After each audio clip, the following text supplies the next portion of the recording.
Welcome everyone to the Talkin Kentucky post-game show. My name is Coleman Scott. I'm joined here by Brad Harvey of College SportCast for the first Talkin Kentucky post-game show of the season as the Cats get the victory over Ball State 44-14 in what I would call a so-so game. We had some positives, we had some negatives. Just going through a little general spiel really quick to start stuff off here. I think you look at the positive side of things. I think the overarching positive for everybody is that special teams is way improved this year compared to last year. I think we were 3 for 3 on field goals, all of which were over 40 yards. And we hit all our extra points, and that was just simply not the case last year. So that was certainly a plus and a relief that we are improved on that side of the ball. We did all the little things well. We were able to tackle. We didn't have many missed tackles. We were able to not fumble snaps. We were able to do all these little things well that we couldn't necessarily count on last year. And most of all, probably what I'm most excited about is we were able to get to the quarterback. We had 8 tackles for loss in just the first half. I almost said in tonight's game. I guess it was today's game. It was an early game today. But we had 8 tackles for loss to where we only had 50 on the entire season last year. So that's good. That's a much improved stat if we stay on that. So. But then there were some negatives too. I mean, the offense was not as well oiled as I would have liked. We were sloppy sort of on that side of the ball. Kenneth Horsey goes down, and what hopefully is not a long-term injury, but it certainly didn't look good because he was carted off the field, and he was able to walk off the field in his own power, but you certainly don't like to see him go down. And on that same token, the O-line still looked a little shaky. It was still improved from last year, but it still might be an area of concern long term, especially if Kenneth Horsey isn't eligible or isn't ready to go if he's still hurt. We heard going into this season the secondary might be an issue, and it looked like that certainly was a concern today, as Ball State was able to air it out for 223 yards. On us, which is sort of concerning. I think when a MAC team goes over 200 on you. So, and they were able to get some big time plays through the air on us at that. So they weren't just dink and dunk plays. So that's sort of the scope of things. Brad, thank you for joining me. I know that you haven't really had a chance to watch the game in its entirety yet, but you're going to go back and watch that. And I got it recorded. I was working. Well, no. I mean, that is totally cool. But we're getting the organic Brad Harvey take here on Talking Kentucky. But you do know the final score. You do know some numbers. Oh, you do know a few things. So, what are your initial reactions to just sort of how things went down today in Lexington? Well, so I think the offense was a lot slower getting going than kind of what most of us expected. We were down 7-3 at the end of the first quarter, and so it got going a little bit better, by the second quarter, but I think it was a little slower getting going than what we kind of expected. Clyde, what's up, man? I appreciate you guys being on with us. So that's kind of my initial thought. I don't think that Leary had his best game today, to be honest with you. I would agree with that. I think Leary, I'm not saying he was a mess or nothing, but I don't think he played his best game. I think we'll see down the road, we'll see a lot better games. So that's another take. Kenneth Horsey going down is concerning. Going forward. Your take on them having 223 pass yards. I mean, their quarterback, Hatcher, I think was his name. He has over 10,000 yards in his career. Yep. So I knew they were going to be a passing team. Mm-hmm. 223 is not terrible. Not terrible. Yeah. It's not terrible on a team that passes as much as they do and has a quarterback with over 10,000 yards. So that's kind of my first initial takes on it so far. Sure. Well, and this offensive line, the Ball State offensive line, actually finished in the top 5 Division I last year in terms of the efficiency of the line.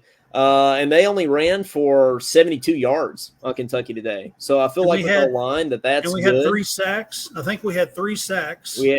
We had at least 3 sacks. I know we had 8 tackles for loss. Yeah, so, I think we had 3 sacks, which is better than what we did last year in most games. Yep. So that's kind of encouraging. I know Khalil had a sack and a half by himself. Yep. So that's good to see. JJ Weaver got a sack. He did, which is always nice to see. I'd love to see Weaver, JJ have a big year. Yep, I like to see him get back there. Trevin Wallace was apparently all over the field, had 12 tackles. Dude. He was a beast. Trevin Wallace is the player of the game today, in my opinion. He was all over the field. He was all over the field. He had 12 tackles, so he seemed to be all over the field today. So we want to definitely give him a shout out because he played great. It sure looked like anyway. And you look at Leary's numbers, I mean, it's not terrible at all. It's on paper, 18 for 31, 241 yards and a touchdown, 1 interception. The interception, I don't know if you saw it, Brad, it was kind of a fluke. And that's what Stoops said in his postgame is he can't put all of the blame on Leary for some of the things that didn't go well. Some timing was just wrong. I think Dane Key, it sort of looked like he may have been in the wrong place at the wrong time on that interception, and Leary was expecting him to go somewhere else, and maybe, it didn't look like he zigged and he should have zagged. It zigged and should have zagged. Yeah, exactly. Last year we saw some honestly kind of boneheaded throws from Will Levis at times. I didn't see any of those kind of throws from Leary. In fact, the best throws that I saw from Leary were like really good. Like when he's on it, like it's right on the money, and you can't ask for anything better. So I think there's a lot of potential there. And really what I think we need to do with him, Brad, going into these next 2 non-conference games is just get him, throwing these just little dink and dunk sort of passes down the field, get his confidence up and get him comfortable and get our offense rolling, which, we had one return for a touchdown from a kickoff return for a touchdown from Barry and Brown today, and we had one defensive touchdown, which is great, but we didn't really get the chance for our offense to get in a rhythm today because of that. Our offense wasn't on the field as much as we really had anticipated today. So, yeah. One of my offensive concerns is we only had like 18 carries running. Yeah. Or something like that. Might not even been 18. We had 20. We had 20, it looks like. 20 rushing attempts. That's counting Leary's. I think Leary had 4, and I don't know if he actually rushed or what. Oh, but well, that's true. Yeah. Mm-hmm. See, that's counting Leary's. So if you're talking about handoffs to running backs, I think it was like 16 or 18, which is not very many. Well, and one thing that surprised me about the running game, honestly, is that we didn't have a lot. I mean, like Ray Davis was really the only one that ever touched the ball, especially in the first half. Now, Juton McClain got some touches too, but, we have 4 guys at running back. I thought we were going to spread the love a little bit more there, and we didn't do that today. It was Ray Davis, especially against Ball State. Yeah. Yeah, especially against Ball State. But, Ray Davis did have a monster game, 14 carries for 112 yards and 2 touchdowns. So I think he's going to be everything that we expect him to be. He does have that sort of Chris Rodriguez, Benny Snell-esque type of, package going on, but he also has some explosiveness. I mean, we saw him break a couple open into the open field. So, and that also is encouraging regarding the offensive line. Because I'm surprised I didn't see Ramon Jefferson with a few carries. I am too. I thought that he might be the number 2 guy, honestly. Yeah, I'm really surprised that we didn't see him with some carries. Yeah, I'm very surprised. I don't think he got a single touch today. I believe it was just Ray Davis and Juton McClain.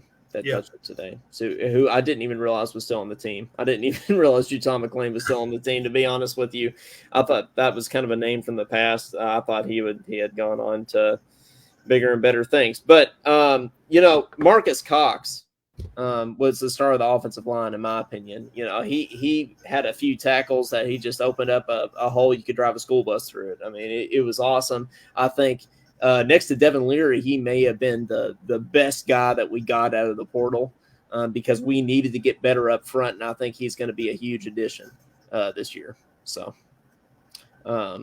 want to give him a shout out for sure. Who filled in for Kenneth Horsey when Horsey went down? It was that guy from Who filled in for Horsey when Horsey went down? It was that guy from West Virginia. Bowles? No, it wasn't Tanner Bowles. I think it was a transfer from West Virginia. His name is escaping me. So it was like Dylan Ray. Dylan Ray. That's Dylan him. Ray, I think. Yeah. I think he's from West. Isn't that right? Didn't he transfer from West Virginia? Am I making that up? Yeah. He's from West Virginia. Yeah, he's from West Virginia. Okay, gotcha. Well, I already said that Ray Davis is a stud, and also I have a few people written down here that are studs. I wrote down Trayvon Wallace is a stud, Ray Davis is a stud, and then finally Dane Key is a stud. 5 receptions for 96 yards and a touchdown.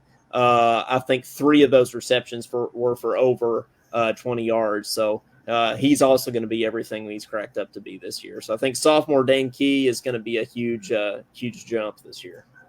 Huge target, especially in the red zone. So being the height that isn't he like 6'4" or something? Yeah, he's somewhere in that range. Yeah, somewhere. He's up there. So he's just going to go just catch it on people's heads this year. So, well, I wanted to look at a couple of highlights here. Let's just at least look at the scoring highlights here to kind of kick off the episode here. So, first of all, well, I mean, we had we marched it right down the field. Brad, when the first play was a Devin Leary like 20-30 yard pass to Dane Key down the field, and I was ready to reserve my hotel room in Atlanta. I mean, I was looking for SEC championship tickets. I mean, I was a happy camper for sure. But then we had this nice little sweet pass to Barryon Brown. He drops it, and then we have to settle for a field goal. Otherwise, I think that would have been 6 on the first possession there. But it was all, and Stoops even said this in his post-game press conference too, interview with Tom Leach, that it was almost just as good that we had to kick a field goal on the first drive to put everybody at ease for the special teams, and the fact that show everybody that we can catch a snap and we can make a field goal, unlike last year. So that was good. But then, then Ball State answers with the touchdown. Everybody kind of gets a little bit nervous and a little bit like, uh-oh, what's going on? But then Ray Davis answered with this touchdown here. Backfield. Davis gets the handoff, cuts it to the right side, and gets into the end zone for a touchdown. What vision by the running back. Unbelievable job by the offensive line, but he was untouched. And you know whose voice that is, Brad? That's the old Vanderbilt coach, Derek Mason, was calling the game today. Derek Mason was up there. Yeah. I actually thought, I don't know who the other guy was, but I actually thought it was kind of savage. Before the game, Derek Mason said, "Oh, it's good to be up here in the box instead of down there on the field." And the other guy said, "Yeah, you can't lose up here." I thought that was pretty. I thought, man, he said it's pretty ballsy to say on television there. But then after that, we had Jalen Geiger made his sort of reappearance after his ACL injury last year with this huge scoop and score, which I think this was a big turning point in the game where all the momentum kind of shifted into Kentucky's favor here. So Jalen Geiger with the scoop and score. Back in. Here's Hatcher, steps up underneath. Koziel makes the catch, and he got popped. Ball comes free. No whistle. On the run. The catch, Jalen Geiger will take it to the end zone. What a play by Jalen Geiger. Wow. Right place, right time. 66 yards. Koziel got walloped by Trevin. And honestly, I thought that may have been everybody thought they were going to call that back for targeting. They didn't because it wasn't targeting. But man, that was electric. We needed that. Anytime the defense can score, whether it's a scoop and score or a pick six, you are in business in a ball game. That's absolutely right. Just about every time. Well, then a couple of possessions later, I know you didn't, I don't know if you've heard about the whole second scoop and score, the scuttlebutt about that or the controversy. I have not. Yet. So we did have another clean hit and obvious fumble that we took back for a scoop and score. The ref blew it dead and they reviewed it. We got the ball, but they took the touchdown off the board because they blew the play dead. And Stoops was absolutely livid because it could have been 24-7. Yeah. Going into half, and Stoops was pretty angry about it. So Stoops was in midseason form in the first half here. So, well, they just cost Kentucky a touchdown. But they still have to look at it. They may not give them the touchdown. It was an immediate recovery by Kentucky, which would allow them, even though to possess the football, to get the. So Stoops was on it there. He was chewing him out, wasn't he? He was, yeah. So that was, and yeah, honestly, I don't know if it was an SEC officiating crew or who they were, but the game was not officiated well, and that's not saying that they were trying to screw Kentucky or anything. I'm not saying that. They just didn't do a good job at their job. Like, you're not supposed to blow a play like that dead. You're not supposed to do that. You can go back and review it, and you could take the points off if it wasn't a fumble. But if you blow it dead and it wasn't dead, then you have to take the points off the board. Well, and that's I don't even understand. So if you blow the play dead, wouldn't you have to blow it dead before the fumble? How could you blow a play dead? Well, they were saying and then allow a fumble. Well, they were saying that he was down. They called it back as he was running back for the touchdown, saying that he was down. So that's when they blew it dead. Oh, okay. Yeah, I got you. But still, you don't do that, because then when you review it, then you can make that determination and make the right call, rather than you can't put the points back up on the board. Right. Which was frustrating. And obviously Stoops was frustrated as well there. Then we finally had our first Devin Leary touchdown thrown to Dane Key on the other end. Release from the tight end. He will roll it right. Coming back with Boo. Over the middle. Touchdown. Flag down, touchdown, Kentucky. Dane Key in the back of the end zone from 6 yards out. And then it seems like we have to have at least one of these a year. Berrien Brown with a 99-yard kickoff return for a touchdown, showing off his speed early on this season. No, right? How do you respond to that adversity? They certainly were dealt it in the first half, losing a guy like Clayton Call. To see their response and under a new quarterback like that says a lot about their response and facing it. Mr. Electric. Here is a response from Kentucky. Berrien Brown had a 100-yard return last year. This one will go 99 yards. We hadn't called his name a lot in this ball game, but it doesn't take long for this young man to show what the magic looks like. You're not catching Berrien Brown. No, you're not. In space, if you give him space, nobody is catching Berrien Brown. And that's a very valuable weapon to have. I mean, Tavion Robinson is returning the punts, with Berrien Brown returning the kickoffs. I mean, our special teams are in a very good place. I mean, that's my biggest takeaway from the game, is that our special teams are in a great place. And when you can fire on all three cylinders, I mean, to be a really great football team, Freddie Maggard is real big on this. You got to be great offensively, defensively, and on special teams. Oh, yeah. You can't just have two. It's got to be all three. And last year, we just didn't have the capacity to be good on special teams. And this year, horrible on special teams. Well, that's why I'm very sort of encouraged after today, is because special teams is firing on all cylinders already. The problems we were having on offense and defense, they can be fixed. They're very fixable. Last year, we just sort of felt this sense at the beginning of the season of I just don't know if we have the right pieces this year. This year, I feel like we have the right pieces to get where we want to be. We just got to tighten up some things. And, Stoops said in his post-game interview with Tom Leach that he was pissed. And, you look at the score, we won by 30. And there's a lot of people today that did not win by 30. And you look at TCU, lost to Colorado at home, right? A team that's supposed to win 3 games this year. Looking at some of these other scores around the country. They just don't play any defense in the Big 12. It's just like, what's the deal? They don't. They absolutely don't. I just saw Mississippi State was only up less than 2 touchdowns on Southeastern Louisiana going into the second half. So, everybody has their things in opening week. So, somebody made a good point on Matt Jones's postgame show that last year, maybe we only win this game by 10 or 13. This year we win it by 30, and I think that's the difference between this year's team and last year's team. So, well, I mean, when you're getting kickoff return touchdowns and scoops and scores, that really helps. Like those 2 things, you get those in ball games, you're gonna not only win games, you're probably gonna win by a few touchdowns in most cases. That's right, absolutely. So, and I'm encouraged because we've got Eastern Kentucky. I don't know if you've seen this. I got to check up on this Cincinnati Eastern Kentucky game. It was getting pretty ugly there. And Cincinnati's not even supposed to be good this year. They've got old Scott Satterfield's up there now from Louisville. Yeah. So we know how he did at Emory Jones, the old Florida quarterback. That's right. That's right. They do. Yep. That's their quarterback. So Cincinnati's up on EKU. Fourth quarter just started 59-10. So kind of ugly.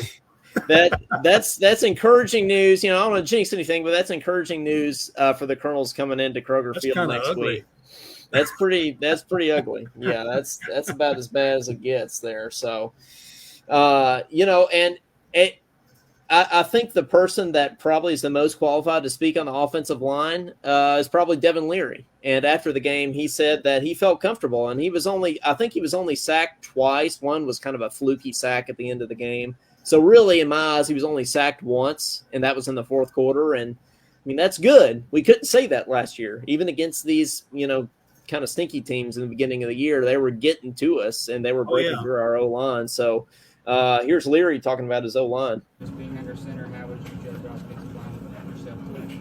Yeah, I felt fine. I feel like, honestly, I barely got touched today. And, credit to those guys. They came into this year – and they're going to continue to play with a chip on their shoulder because, what they keep hearing about last year or keep hearing, interpretations of what this offensive line is going to be. So, credit to those guys. I'm really proud of those guys. I think they did a great job understanding what they needed to do every play and protecting as best as they could. And like I said, we'll watch the film, learn where we can get better. But overall, I'm really proud of those guys. Coach Stoops. So that's encouraging to me. We couldn't say that last year. So, and I feel like that guy has ice water in his veins. Honestly, I feel like he came out right away, and like I said, first play of the game, first play of the season, play action to Dane Key, wide open. He was cool as a cucumber. Just came out and he looked very comfortable, and he also avoided some sacks too. Honestly, he was able to come out and I feel like he was more comfortable, dare I say, or more elusive in the pocket than even Will Levis was. So I think that's going to be a plus moving forward too. But Clyde here in the comments down here says O-line much improved. I agree, Clyde. He also says we beat this team better than we beat Miami of Ohio last year. Yeah, I remember kind of feeling not great after the Miami game last year. And I don't feel great right now either, but I feel like I feel better than I did last year. So that's at least a start. So the only time last year that I really felt good was the Florida game. Yep. And I would agree with that. Absolutely. Really? I second that. Well, we'll go ahead and open up the phone lines here. We want to hear from you. We want to hear your thoughts on the game. 502-234-1504. Give us a shout. Tell us your thoughts on the game. And let's see. Let's look at some other stats here. I think total yards through the air for Kentucky was 241. Total yards altogether for both teams. Ball State 295. Kentucky 357. Ball State actually won the time of possession, Brad. They 38-16 to Kentucky's 21-44. So that's a little, that's lopsided. That's a little lopsided. And for it to be that lopsided, and for us to still win by 30 is is encouraging. I don't care who you're playing. If you win the time of possession like that, you should be pretty in the ball game, right? Yeah. In my Oh, opinion. you should. Absolutely. Caden Holmes is down in the comments here. He says, Yeah, is I see Colorado Caden. going 12-0? I don't know if they're going 12-0. We'll pump the brakes a little bit on that, but so they've got an offense and they've got one really good, outstanding corner, and we all knew that. Travis Hunter is an outstanding corner, but he's only on one side of the field. So, their quarterback Shadur Sanders is Deion's son. Yes. Threw for over 500 yards today. I saw 510. Yeah, I mean, that's 4 touchdowns and no picks. That's impressive no matter who you're playing. But when you go on the road against the defending national runner-ups, I mean, that's runner-ups. That's pretty great. You have to give it to them. They really shocked the college football world today. Colorado did to start the season off. You got to give Deion a little bit of love to get that done. So, and I know others will give him a lot of love, but I'm gonna hold off just a little bit longer. We'll see. On the Colorado I'm not so sure. TCU's replacing a lot. Yeah, I knew preseason they would be in the 15 to 20 range in the rankings, but that's mainly off of last year.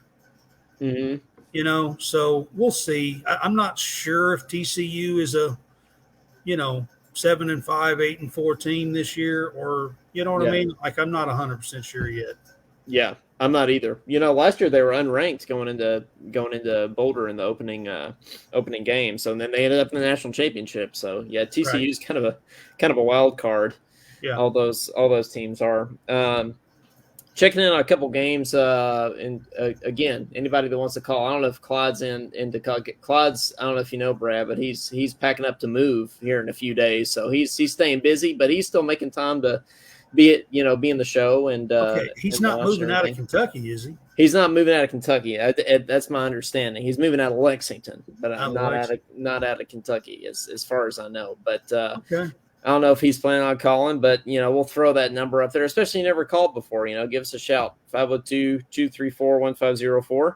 Ohio State is up on Indiana, 10 minutes left in the fourth quarter, 20-3. Washington's beaten Boise State 35-19. Texas is finally pulling away from Rice, which is encouraging for Texas fans, 37-3 there in the fourth quarter. Notre Dame, 56-3 over Tennessee State.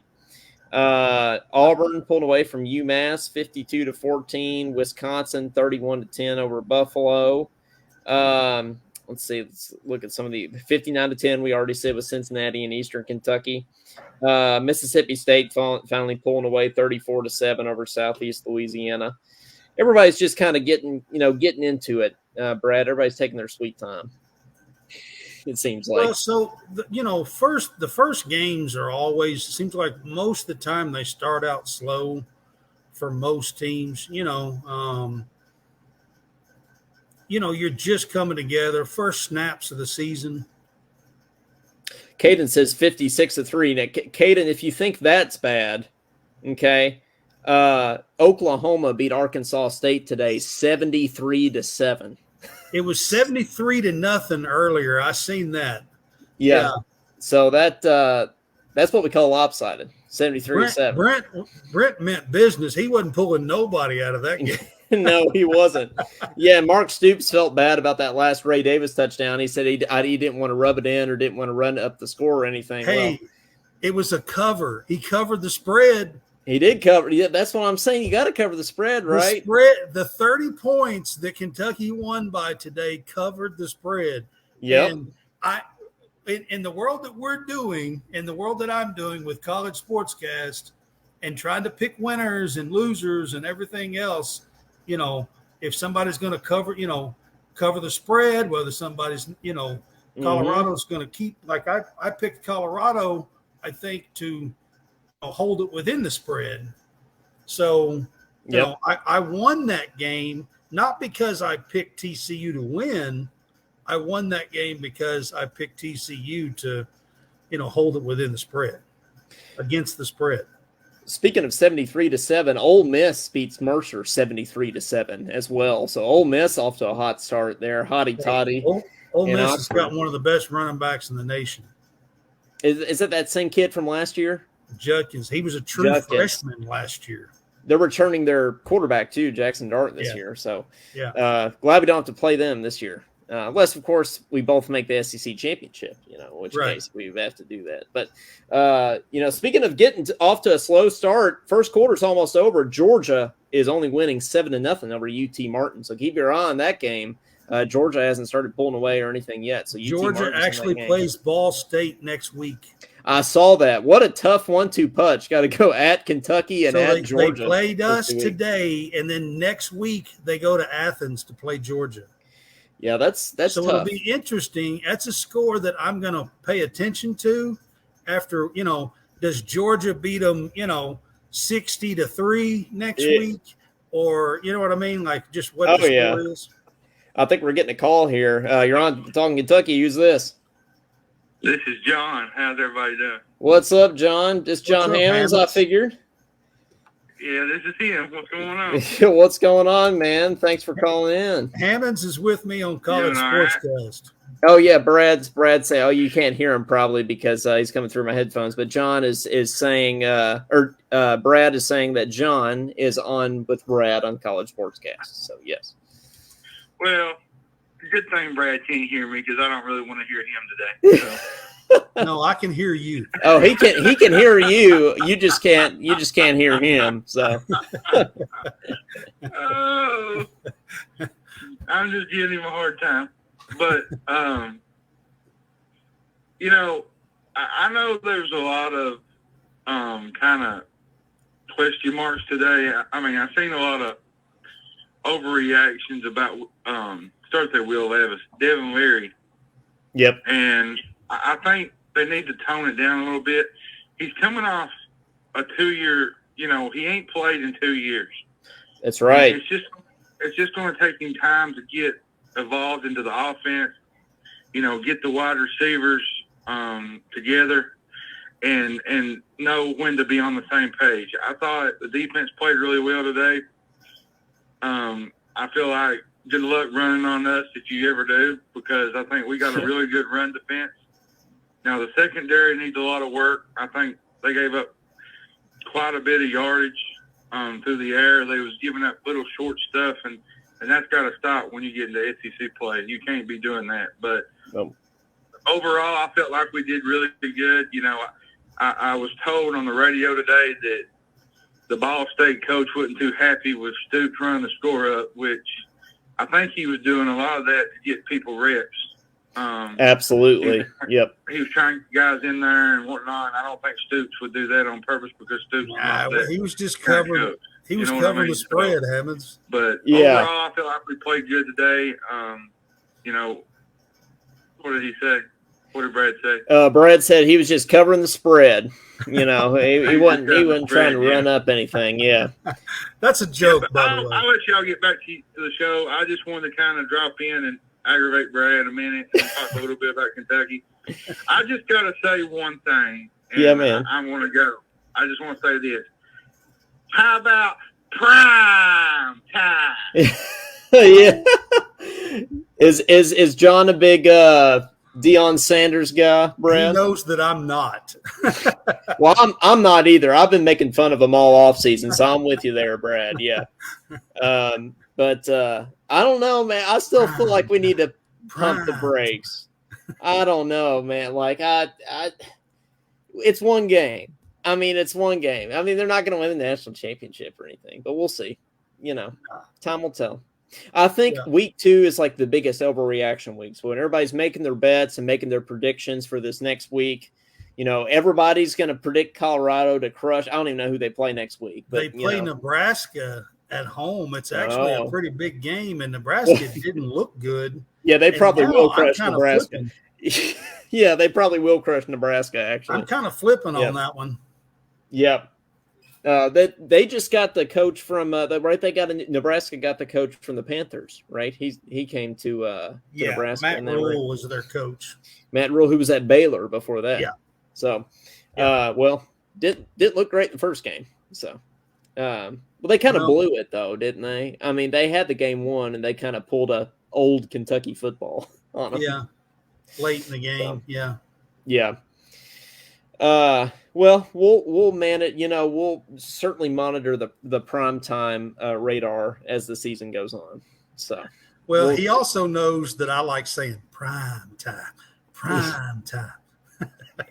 Yeah. Oh, who wouldn't love saying that?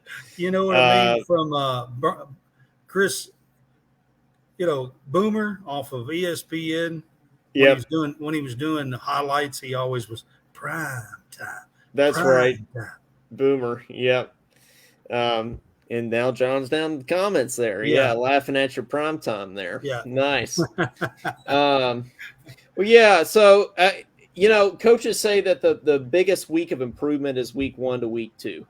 So hopefully that's the case. So Brad, I know you didn't get to watch the whole game yet, but what are your sort of things that you're going to look for next week? The biggest improvements between week 1 and week 2. Well, so Eastern Kentucky is another team who can pass the ball really well. Like they have a quarterback and they have a system and they have some receivers. Actually, Conrad is the tight ends coach there, are helping with the tight ends. That's right. Forgot about that. At EKU, and ex-Kentucky player, tight end, CJ Conrad. Yep. And so it's another team next week that is going to come out passing the ball. Now, it's Eastern Kentucky. They should not be on the same level of us, but the one thing really to kind of look at next week is, do they light us up in the passing game and then we hold them and they can't score? You know what I mean? But are we giving up huge passing plays, basically? Are we making the same mistakes next week that we made this week kind of thing? Yeah. Yeah. Because I don't think it matters who you're playing. I think that the mistakes that we made today, I think that we can. Overall, Brad White's defense is probably going to hold them out of the end zone a whole lot. Right. But, when it's, 1st and 10 from the 25 and you got 75 yards to go, are we giving up a 25-yard passing play to a team like Eastern Kentucky? Which would not be good. Right. Now, I did want to point out, my score prediction was 42-14. So I was pretty close on that. That's pretty good. I was pretty close. I'll see if I can keep that hot streak going into next week. I won't pick anything too crazy. But but that being said, I don't think that the score surprised me necessarily. I feel like it was just like the way that in which we won. It felt like just the offensively things weren't as easy as I would have, or as simplistic as I would have liked them to be. And maybe I was expecting Cohen to keep it pretty vanilla, especially this first week as far as creativity and things. And we saw a lot of eye candy, especially in the opening drive. But maybe he's got even more up his sleeve. Maybe this was vanilla comparatively. I'd say it is. Yeah, would be my guess. But we'll see. But at the end of the day, we're 1-0, and that's all we can ask for. That's all you can ask for in football, is to get a win. That's all that really matters at the end of the day. Oh yeah. So you got to take each week at a time. Every coach says that, the coach talk. But next week we get Eastern Kentucky. I think that Cincinnati score from this week is interesting when you're looking at Eastern Kentucky. And then I also think that it'll be interesting as a Kentucky fan to keep an eye on the Georgia Ball State game next week as well. Absolutely. Yes, I'm going to be watching that. So, and I'm going to compare the Eastern game to the Cincinnati Eastern game for sure. Yeah. But I'll be keeping an eye on that Georgia game for sure, which let's see before we get out of here. Let's see how that Georgia game is going. Looks like UT Martin's got the ball with a minute left in the first quarter, driving down the field on Georgia. So it's 7-0 Georgia still, but the Skyhawks are hanging in there. So we'll see. I might go throw that game on over there and see how that's going. But yeah. I think that you got any other hot takes, Brad, on the game or anything? Well, I mean, so talking about Devin Leary, Leary, from everything that I hear, Leary likes to roll to his right. Mm-hmm. I would agree with that. He likes to operate and kind of, I mean, not that he can't stay in the pocket. He does stay in the pocket and does a great job of that. But if he has to break containment, he likes to roll to his right. Yeah. So, that's one thing to keep an eye on. I'm hearing he is great at rolling to his right and being able to pass and drop back and pass. So, I think that's something to kind of keep your eye on. And then when he is moving, you were kind of talking about how he was maybe a little more elusive in the pocket than Will Levis. Yeah. So here's my take on that. Levis, when he moved, Levis was more like a bulldozer, and I'm going to run you over, and I'm going to jump over you. And he just and he could run the ball. Levis would. Right. Now, the difference with Leary is he moves in the pocket and moves up, but he keeps his eye downfield. Yeah. And Leary, even though he is moving around and escaping in the pocket, his eyes are still looking at his receivers, and he's still, looking over the field. And when somebody pops open, he's gonna have a cannon, and he's gonna throw it to him most of the time on a dime. Yeah. And that's two big things. I'd like to see Tavion Robinson step up still and kind of be that third guy. Barryon, I think, only had 3 receptions today. I know he had a great game simply because he had a kickoff return. That doesn't happen. And he's had 2 now back-to-back seasons. So, in the first game of each season, by the way, against MAC schools. His first one last year was against Miami of Ohio, first game. And That's right. And then he had one today, a first game against a MAC school, Ball State. That's good tie in there. But yeah, Barryon had 3 receptions for 39 yards.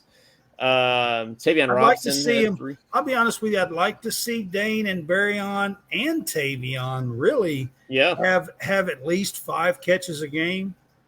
Here's the thing, though, that I would like to see more of going forward. And maybe this is just, again, Cohen trying to keep it vanilla for now and saving some stuff. But we only had 1 tight end reception today and only 1 tight end target. It was to Brendan Bates. Now it went for 30 yards. Right. So when we throw to the tight ends, I feel like it goes well. So the sort of repeating refrain that all Kentucky fans ask is, why don't we throw to the tight ends more? Yeah. And hopefully we do that. I mean, that's the one thing I think I'd like to see. Demi from NC State had a couple of catches today. He's kind of a he's kind of a backfield guy, but he comes out of the backfield to catch the ball. He's really good at it.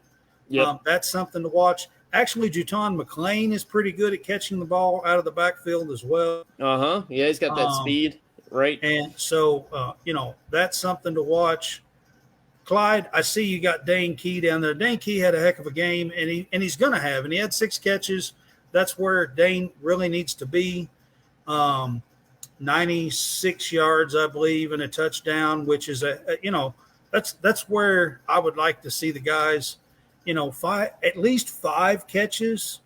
And I think all 3 of them have that kind of talent. The difference today is Leary was only 18 of 31. Mm-hmm. And, if you're 24 of 31, where you would like to be, then you got 6 more receptions, and you spread that out over your 3 or 4 guys, and then you got most of them are close to 5 catches a game. Yeah.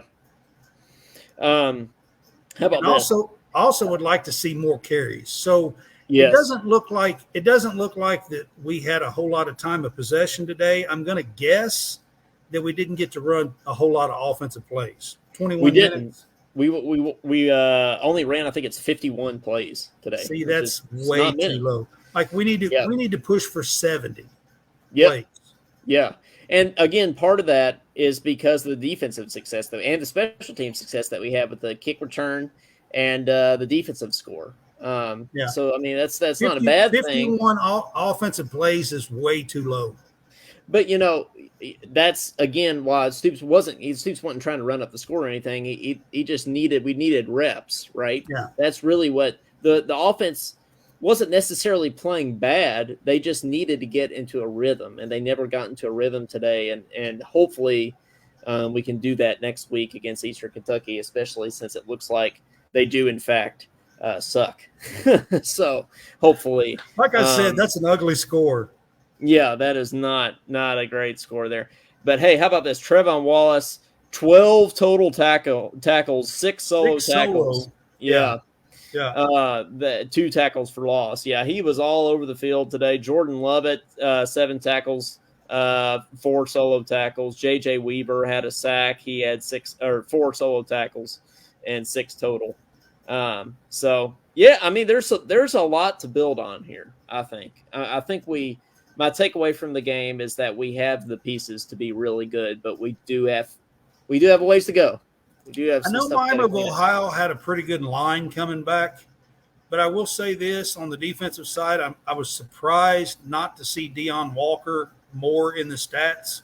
I completely agree with that. Yes, he only had 2 tackles, I think. You was looking at him, but I think he only had 2 tackles. I was a little more surprised. He did. He had 2 tackles. Yep. Deion Walker has got extreme talent, and he showed it in the SEC last year. Yep.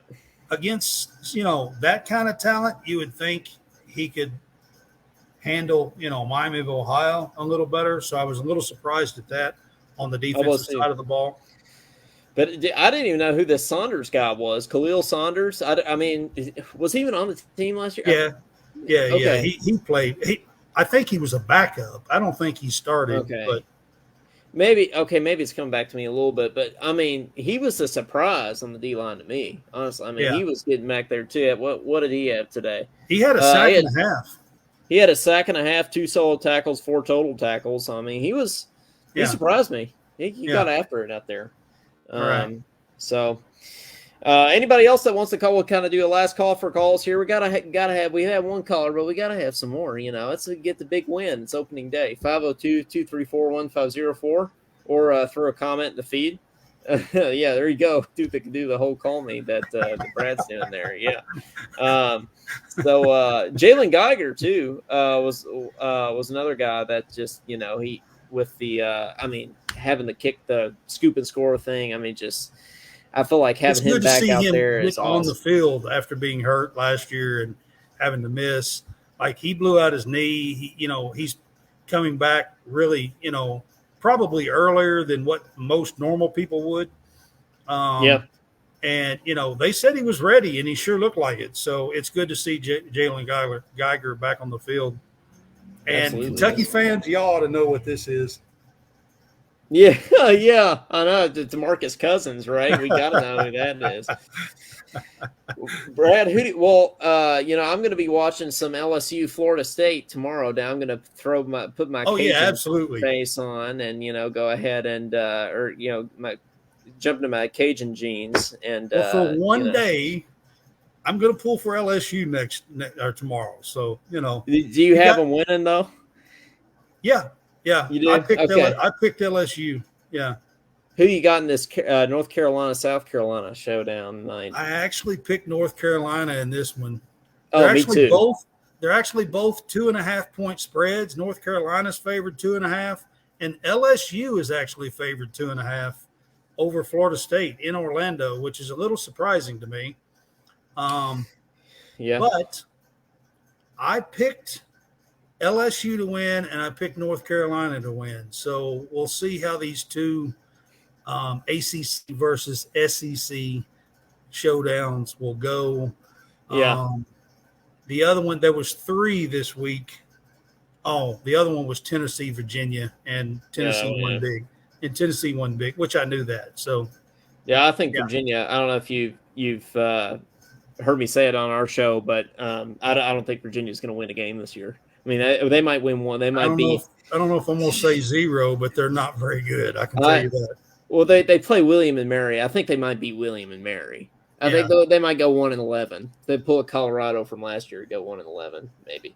Now, okay, Josh Hart says he's calling in about 5 minutes, so I guess that means that we gotta stay on for at least 5 more minutes, right, Brad? Yeah. I don't know if Matt Jones would do that for Josh, but I think we'll do that for Josh. So.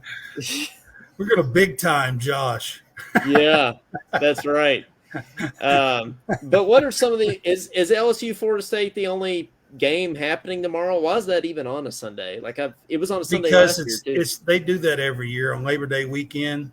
So there's one game Monday night as well, Clemson and Duke on Labor Day. Man, that'll be a not great game. I wouldn't think Clemson and Duke. It's at Duke. Duke actually was 9-4 last year, and most people have no idea that they were 9-4. I had no idea they were 9-4. That's news to me. Most people have no idea that they were 9-4. They have a quarterback named Riley Leonard. Remember that name. He will probably be a first or second round pick in the NFL draft. Riley Leonard. Riley Leonard is his name. Right. They were 9-4 last year. It's Clemson's going to Duke. Now, Clemson's favored 13, and I actually picked Clemson to cover. So, but I don't think it'll be a lopsided game. I think Duke will stay in there for 2 or 3 quarters, and then Clemson will pull away, win by 14, 17, something like that is kind of what I figured. But I think we're getting a Clyde Hare call here. Actually, okay. So, hey, what's up, Clyde? How you doing? Good, just worn out, tired. Been moving or packing to move? It's like pretty much hell, pretty much. Oh man. What's up, Clyde? Well, I'm sorry, my sister was talking to me. Sorry about that. Oh, you're good, man. How's it going? What do you think of the Cats? I thought they played good. I watched the game on my phone on Funchester, the Facebook group. I don't know if you've heard of that group before, Funchester TV. Funchester TV. No, I have not. I'm going to have to check that out. Brad's giving me the thumbs up over here, so maybe I'll have to look into that. It's a Kentucky site. Because we're Spectrum and the ESPN on Spectrum. Spectrum is having a war with Disney because Disney's trying to buy out ESPN from, I guess, Spectrum. So right now, Spectrum and Disney are in a war negotiation with Spectrum trying their best to keep ESPN right now. But I think Spectrum is failing miserably right now. Seems like it. What a bad time for all that to be going on if you're a Kentucky fan, man, or a college football fan. College football fan, yeah, right.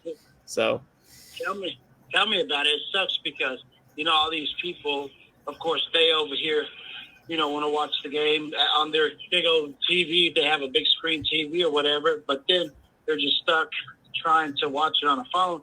Which it works, but it's not the same as watching on your big screen TV. That's right.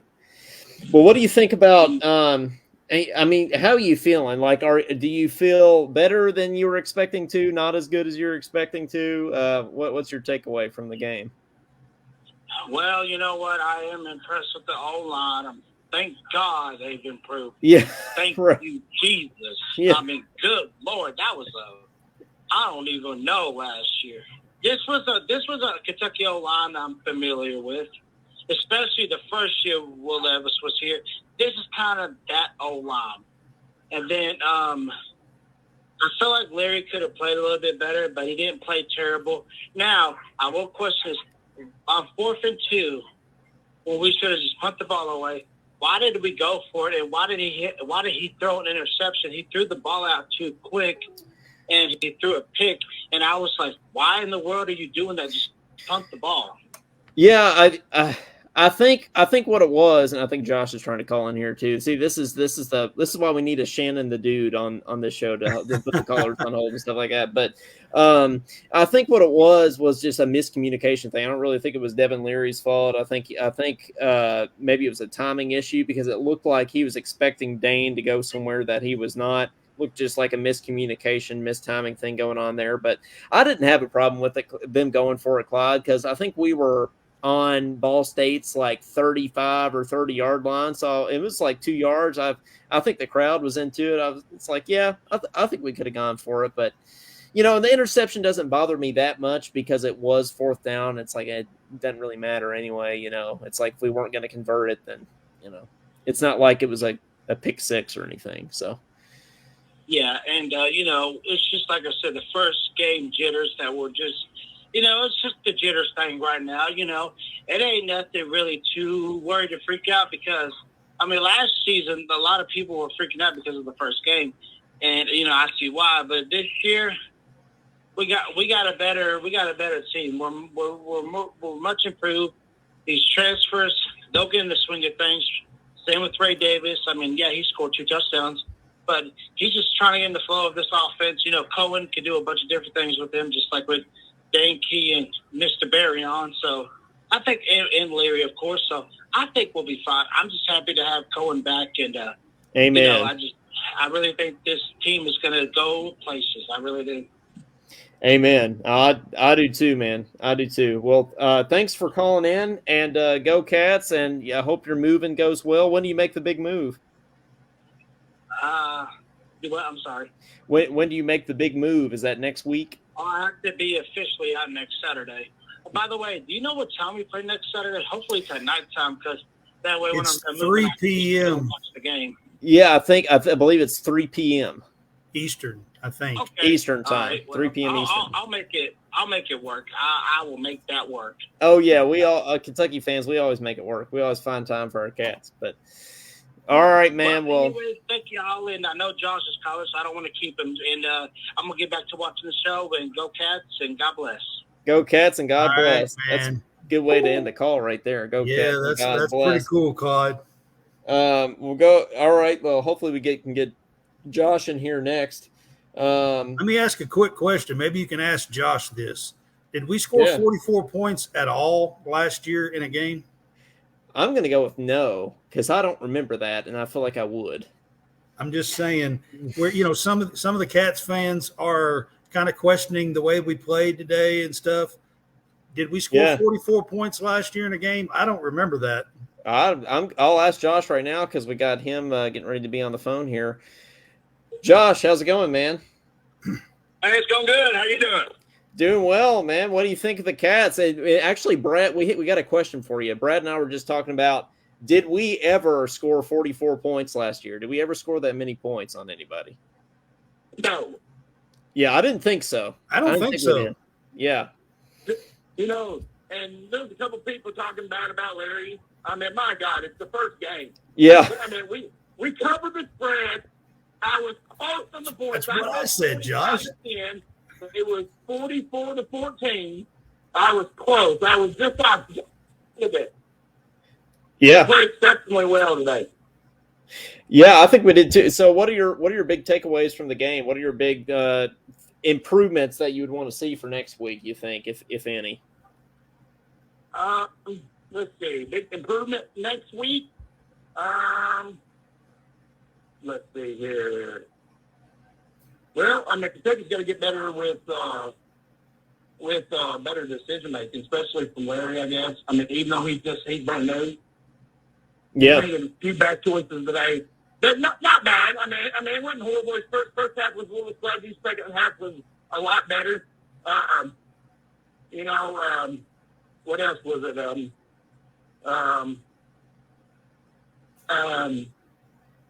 I think we're going to be fine.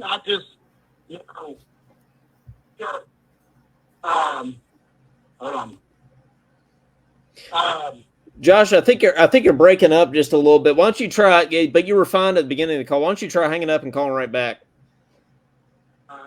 If that's cool. Yep. turning off and back on. That's how we do it. So yeah, that's he seemed to be breaking up just a little bit. Yes. But I don't know. What did you think? Well, I guess I thought Leary's decision making was actually okay. Let's see. All right. How are you now, Josh? Yeah, I hear you good now. Okay. Yeah. Now we're a little better. It seems like so. Yeah, I can hear you now. So you were talking about Leary's decision making. You think he could have made a little bit better decisions sometimes? Yeah, but I mean, honestly, it's game one. I mean, we won by 30. We won 44 points. And what was crazy is like, dang, man, I'm going to get so close to score, but I'm not going to get right there. And then, I'm sorry, I forget the kid that transferred from Vanderbilt. He busted Ray Davis. I was like, yeah, Davis. I was like, yeah, boy, that's the cover of spread. You know how ESPN always has that bad beat? Yeah. On the show? That was a bad beat for somebody because it was. They thought they had that winner chicken dinner. Yeah. And that dude just broke their heart when he took off and hit that end zone. And, that's what I said, Josh. Make sure you cover that spread. He's told his team this year, it don't matter if they're down or they're up by 1 million points. His mentality is not to quit. And he told, Ray Davis, I think that's his name, right? Ray Davis? Yep, that's it. He said, I don't want you laying down. He said, I don't want nobody just to get a first down and lay down and end the game. They don't stop you. They don't stop you. He said, we got a new mentality at the University of Kentucky this year, and that's what I'm striving to do is make a better team. And we're going in with the whole deal of just wanting to. And I love that. Yeah. Yeah, I do too. And I wish Calipari was like that. Some just had like, hey, we're up by 25. Don't let up. Let's go. Let's win by 35. Yeah, foot on the gas. With the team this year, and I love what Coach Stoops is doing. But we lost. Did we lose a player today? Kenneth Horsey. Yeah, Kenneth. We don't know for how long yet, but it certainly did not look good. Yeah, that sucks. It does. That's 2 in a row now because that's the last thing we need is losing big key players. But yeah, especially on the O-line too. Yeah. Hopefully it's something minor and he can get back in 3 or 4 weeks, and it's not season-ending injury. But dang, I almost got that beer from you today. Almost. What was your score prediction? My score prediction was 42-14. What was yours? 45-10. Man, yeah, you were close too. Man, we were getting some. We were on a roll on the show on Thursday. We were picking some good scores for this game, so maybe we can keep that going for a few more weeks. Well, so what do you think of Leary? Like, do you think he's everything that you hoped that he would be? Yeah, there was one time when they held the pocket good for him, and I seen him chuck it downfield like Levis did last year, and everybody's complaining about his accuracy. I didn't think it was that bad today. And he threw that ball down. They got that pass interference in the end zone, and I think they scored on that drive. But, people are always going to be haters and always be critics, and I'm like, come on, it's game one. It's not like we're 8 games into the season and we're having these mistakes. Well, it's game one. How about our special teams too? Like I'm singing praises for that. 46-yard field goals or something like that. Ah, man. Oh, I was happy. Just being able to snap the ball was pretty impressive. We did it. Now, it's cool that you got Brad with you. Yeah, man. So cool. Well, thanks for calling in as always. Georgia is only up 7-0 on UT Martin. We're getting close to halftime here, so keep your eyes on that game. That would be. I'm telling you, man. I'm telling you, I said it the whole time in the last month or month and a half since we've been talking about football. We gonna beat Georgia. We're gonna do it. We're gonna do it, man. We're still on the hype train. We're gonna beat Georgia. We're gonna beat Tennessee. We're gonna stop Florida. Oh, dude, Florida is not good. We're gonna I'm not impressed with Florida at all. Yeah, we're gonna stomp Florida. Yeah. Yeah, I agree with that. I can't wait. Well, thanks, man, for calling in as always, and we'll talk to you next Thursday, if not before. Yeah, go Cats. God bless you guys. Have a great night. What a way to start our season out. Putting 44 points up on the board. Couldn't ask for no better. That's right. Hey, if Stoops is pissed about a 30-point win, I think we're in a good spot to start the season. So yeah. I hope we put 44 up all season. If we put 44 all season, yeah, we might go undefeated. Who knows? Let's do it, man. All right. Well, thanks for calling in. All right. Have a great night. You too. See you later, Josh. The 44, it is a little misleading because, we have the special teams and defensive points, but there's still means we put up 30 points on offense, which isn't bad. We only averaged 20.4 points per game last year, and that was overall. That wasn't on the offense. Still went 7-5 in the regular season. Yeah. So, with that. So right. If 30-something is us on a bad day, maybe that's good. I don't know. Maybe we're putting too much of a positive, optimistic spin on things, but maybe not. Maybe we're just being homers. Who knows? But it's possible. We gotta. Only time will tell. So we gotta wait till next week. But well, hey, thanks guys for tuning in to us. We really appreciate it. And thanks Brad from College SportsCast for joining me. He's going to be joining me on most, if not all, these this season. And then we might even have John Hammonds on here. We'll do post games. Try to do them each week. Next week. The game, I think, is at 3 Eastern time, so it'll be, maybe around 6:30-ish or something like that when the game ends next week. We will try to be a little bit closer to end of game time. This week I was working, so we had to, put it off for a couple of hours after the game. So, but we'll try to be within 30 minutes of the end of the game or something, 30, 45 minutes within the end of the game next week. So y'all tune in and catch us. We're going to have some fun and do these post games with Coleman. I appreciate Coleman asking me on to do these, and it's a great time. I love talking sports, and I love talking Kentucky, and doing a post game and some call-ins and stuff is pretty good. So absolutely. Thank you, Coleman. I appreciate it. Anytime, man. And when are you guys going live, by the way? When's College SportsCast do their show? So my shows, I'm actually doing 3 a week right now. So oh man, yeah. So we have a show Tuesday nights. This is going to be the debut of this show, actually on Tuesday night, called the Big Fuss Show. Big Fuss, and it's a debate show where we kind of go back and forth. Nice. It's a debate show. We'll have some topics and do a couple of segments and go back and forth.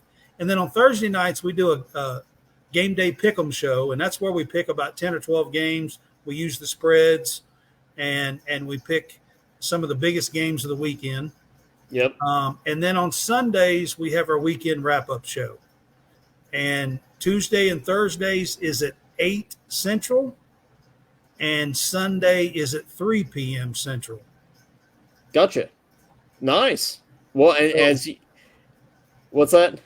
So tune in. We would love to have you. I know we're not talking just Cats. We are College SportsCast. We are covering all the topics, but we do cover Kentucky stuff when it warrants it. So,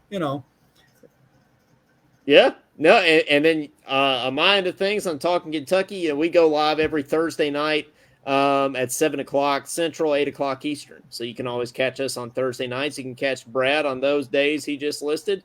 And then you can catch us every football post game this year. So a lot of opportunities to talk some Kentucky and to talk some college sports. So Cats get the win, 44-14. Go Big Blue. Go Big Blue for Coleman Scott and for Brad Harvey and for Kentucky. This has been the Talking Kentucky postgame show, And we'll see y'all next time. Go Cats.